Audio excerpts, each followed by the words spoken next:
Hey guys, welcome back to the Virtual Clarinet Academy. I'm Rucha Trivedi. In this video, I'm going to share with you 5 tips to help you learn, speed up, and perfect your chromatic scale.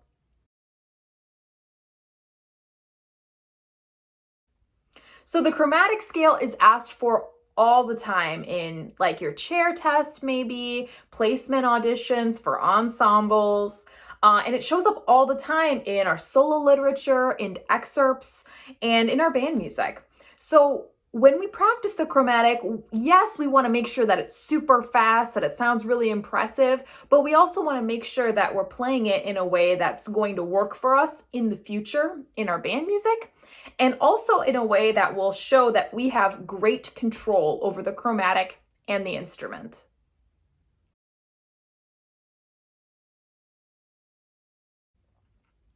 So, my first tip for you with the chromatic scale is honestly, just make sure you're using good air. If you're using bad air and you're trying to move your fingers really fast on the clarinet, all the technique that you're trying to do, it may not come across. For example, listen to this. I'm going to use bad air on purpose.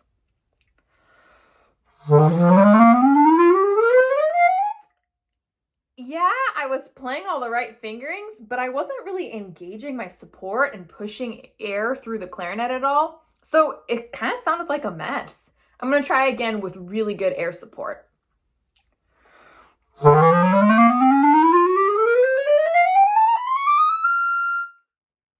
That's much better because I'm really pushing air through the clarinet and I'm making sure that my sound is exactly how I want it to be.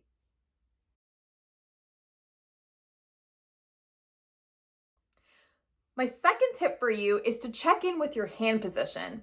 Obviously, speed is our goal here on the chromatic, right? But that's going to be really hard to do if you have tense hands like this. This is what I call claw hands. If you make a claw hand right now and you try to move your fingers like this, it's really, really hard to do. It's really hard to actually move fast, I think. If you shake out your hand and then move your fingers like this, that's much easier and it doesn't hurt. It feels comfortable to do that. That's what we want to do on the clarinet. It's going to be much easier if you're just gently holding the clarinet instead of like holding on to it for dear life. So that would be my second tip. And as a bonus tip here, with hand position, make sure that you know what your pinkies are doing here. Sometimes our pinkies tend to hang out behind the clarinet like this, and it's really hard to bring them out when we want to use them again. So keep your pinkies at home on the clarinet. For me, my left pinky, the home is the B key here. And my right pinky, the home is the C key here, the FC key. So find a home that feels comfortable for your pinkies and try to keep them there all the time.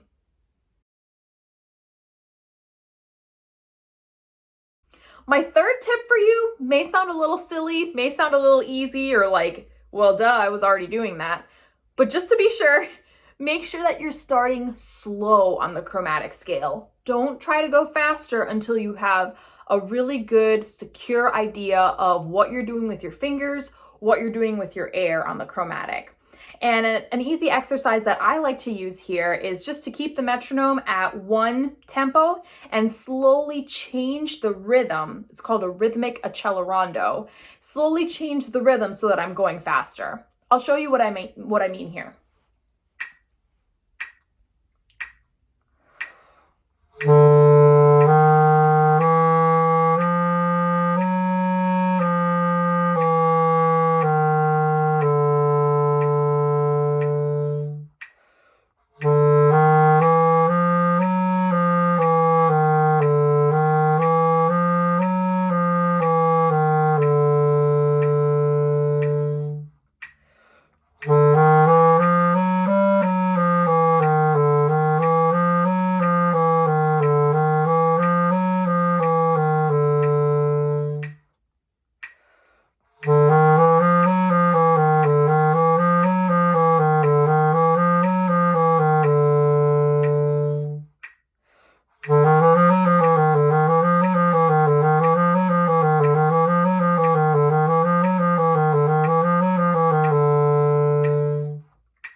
At one point there, I added an extra note, but you guys get the idea. Just slowly speeding up and making sure that everything is staying really even, that my fingers are staying relaxed, and that I never ever gave up on my air support there.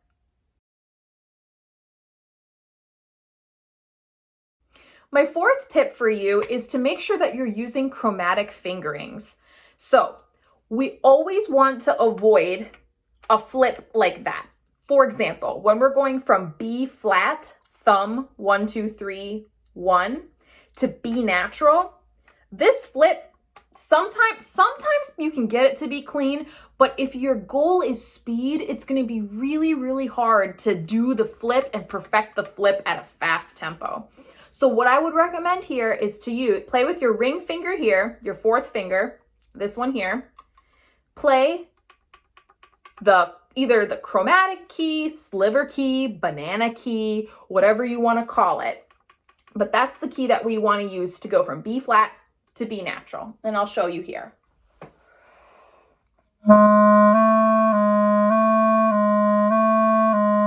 Instead of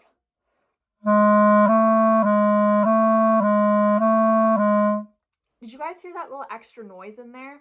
That's what I call the blip, and we want to avoid the blip whenever possible, because the faster you try to go on the chromatic, the more prevalent that blip is going to be. That sliver key trick also works in the clarion register when we go from F natural to F sharp. So I'll show you one more time.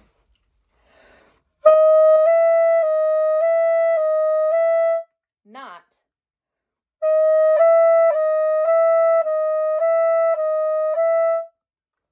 So again, you might be able to get away with it at a slow tempo, but when it goes fast, you're going to want to know those chromatic fingerings.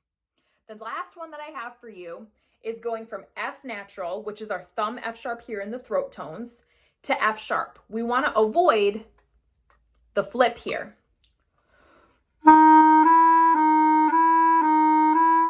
Again, you get that little blip in there. So what we want to do is use F sharp here, or F natural here, and then add, side keys are numbered 1, 2, 3, 4. So we want to use side key 3 and 4 along with our F. So it's going to look like this.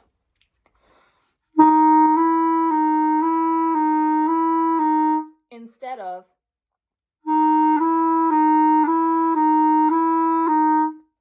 chromatic fingerings are your friend.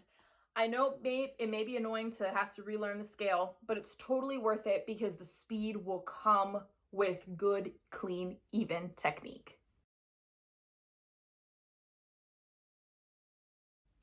My fifth and final tip for you guys for the chromatic scale is to practice it in sections.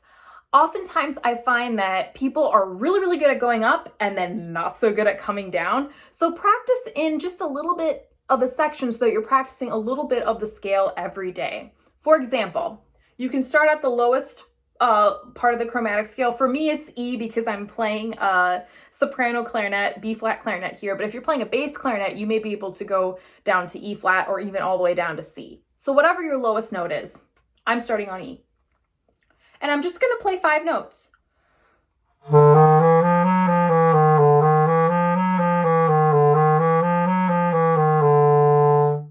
Then I'm going to move up to my A flat and start there. Then I'm going to practice that section for 5 notes. I'm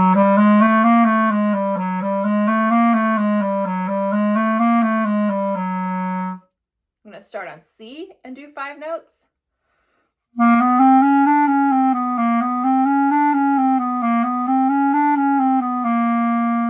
All the way up the clarinet.